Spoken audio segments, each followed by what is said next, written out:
રાજકોટ જિલ્લાના ઉપલેટાના ભાયાવદરના પડવલા ગામમાં ચાલ્યું દાદાનું બુલડોઝર। કુખ્યાત અલી મોહમ્મદ સોઢાના રહેણાંક મકાન પર આજે ફરી વળ્યું દાદાનું બુલડોઝર। કુખ્યાત અલી મોહમ્મદ સોઢા પર અનેક ગુના નોંધાયેલ છે। કુખ્યાત અલી મોહમ્મદ સોઢાએ સરકારી જગ્યા પર 300 વારમાં ગેરકાયદેસર બાંધકામ કરીને બનાવ્યું હતું રહેણાંક મકાન। અંદાજે 1 કરોડ રૂપિયાના ખર્ચે બનાવેલ આલિશાન મકાન પર ફરી વળ્યું દાદાનું બુલડોઝર। કુખ્યાત અલી મોહમ્મદ સોઢા પર 12 જેટલા ગંભીર ગુના નોંધાઈ ચૂક્યા છે। પડવલાના અલી મોહમ્મદ સોઢા કુખ્યાત બુટલેગર અને ગંભીર ગુનાના કેસ।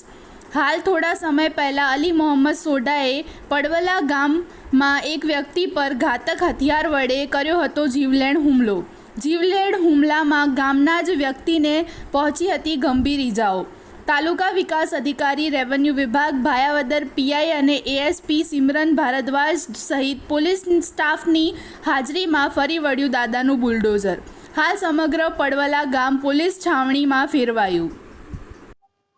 આજરોજ તારીખ 1 મઈ 2026ના રોજ રાજકોટ ગ્રામ્ય જિલ્લાના ભાયાવદર પોલીસ સ્ટેશનના પડવલા ગામ ખાતે એક મોટું ગેરકાયદેસર દબાણ હટાવવામાં આવ્યું છે।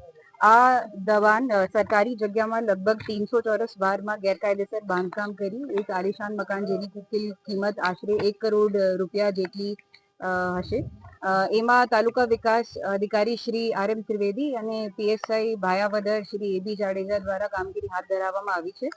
એમાં જે આરોપી છે જેના દ્વારા આ ઉભો કરવામાં આવ્યો છે એનું નામ છે અલી મોહમ્મદ તૈયબભાઈ શેઠા, જેનો ગુનાહિત ઇતિહાસ એવું છે કે એને 1985માં એક ખૂનની કલમ મુજબ જેલની સજા થઈ છે, જેમાં પછી એના ઉપર બીજા પણ 12 ગુના નોંધ કરવામાં આવ્યો છે। આજે જ અમારી તરફથી આ સંદેશ બધા આરોપીઓ માટે છે કે કોઈ પણ જે કાયદોનું પાલન નથી કરશે એના ખિલાફે પોલીસ કડકથી કડક એક્શન લે છે અને જિલ્લાના બીજા ડિપાર્ટમેન્ટ સાથે મળીને જે પણ એના ગેરકાયદેસર એને દબાણ કર્યું છે કે કોઈ બીજા કામ કરે છે જે ગેરકાયદેસર છે એના ખિલાફ એક્શન લેવામાં આવે છે। સાથે